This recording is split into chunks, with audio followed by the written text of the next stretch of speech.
हमने देखा कुछ जगह पर कुछ वीडियोस वायरल हुई कि लोग बैठे हुए हैं, उनके बैठों के ऊपर स्प्रे हो रहा है, मतलब मजदूरों की ट्रेनों पे जाने से पहले, और कुछ जगह पे इकट्ठा करके लोगों को स्प्रे किया जा रहा है। ये सब बंद करने के लिए मैं ये वीडियो बनाने के लिए आपके सामने आया। इस तरह हम इन सब चीजों का प्रयोग करके ज्यादा बीमारियों को न्योता दे रहे हैं।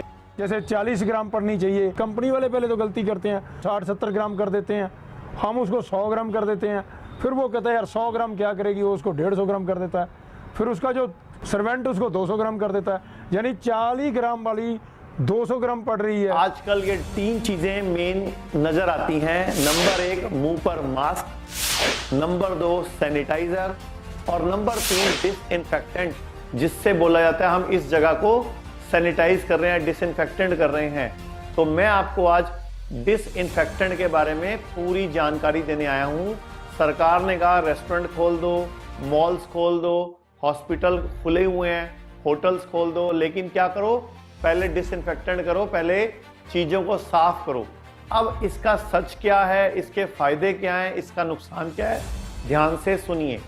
WHO ने अपने द्वारा बताए गए डिसइंफेक्टेंट के फैसले को नकार दिया और बताया कि डिसइंफेक्टेंट यूज करने से हो सकता है नुकसान। WHO ने 2019 में बताया था कि कोई भी डिसइंफेक्टेंट वायरस को नहीं मार सकता। तो फिर ये आजकल ये ड्रामा, ये खेल क्यों चल रहा है?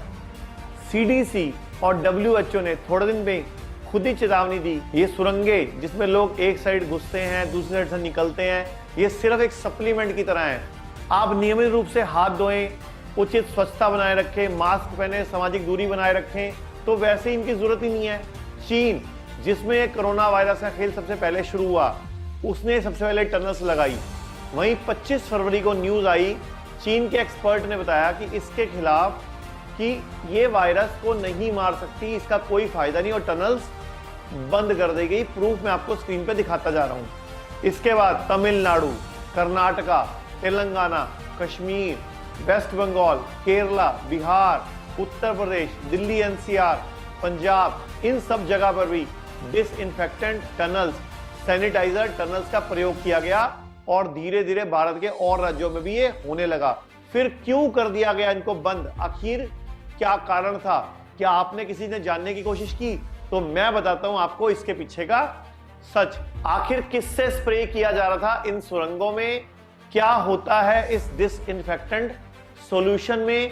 ये सुरंग सोडियम हाइपोक्लोराइट घोल की एक धुंध का छिड़काव करती थी, एक क्लोरीन यौगिक जिसे अक्सर कीटाणुनाशक या ब्लीचिंग एजेंट के रूप में इस्तेमाल किया जाता है।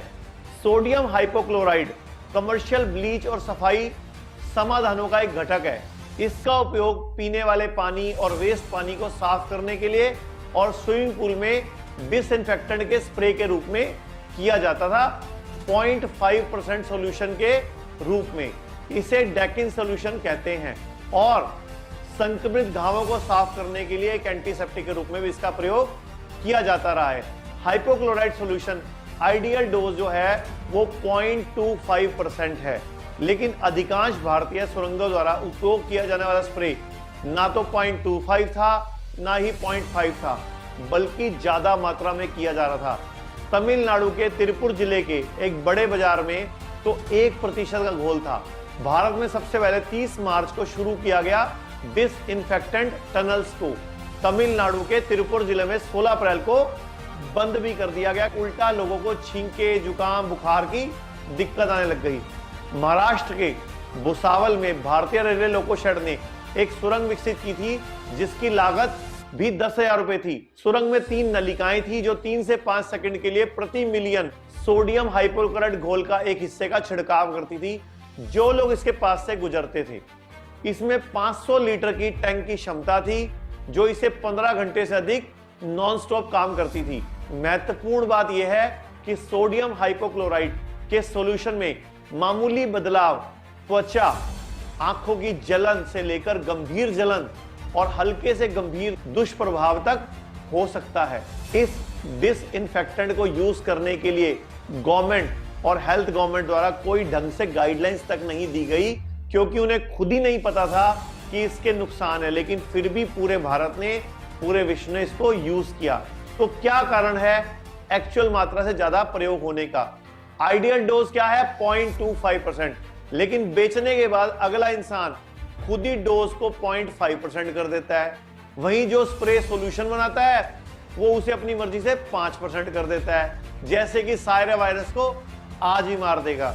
आपको याद होगा हम लोग बचपन में गेम खेलते थे, एक दोस्त के कान में कुछ बोलते थे, वो अगले के कान में कुछ बोलता था। 10 लोगों के बाद अगर दोबारा पूछते थे पहले वाले ने क्या बोला था और तुमने क्या सुना, तो पहली लाइन से लास्ट वाली लाइन बिल्कुल अलग होती थी। यही हो रहा है डिसइंफेक्टेंट के मामले में, यही हो रहा है भारत में पेस्टिसाइड के मामले में जो फसलों पर छिड़का जा रहा है। कंपनी बोलती है 5% डालना है, दुकानदार उसको 10 कर देता है, जो खरीद के किसान लेके जाता है वो उसको 15 कर देता है, और जो कर्मचारी होता है वो उसको 20-25 मिनट कर देता है, और हमारे घरों में कैंसर आ रहा है। यही कोरोना के दौरान इंसानों पर या किसान द्वारा सब्जियों पर किसी को नहीं पता था एक्चुअल मात्रा प्रयोग क्या करनी है।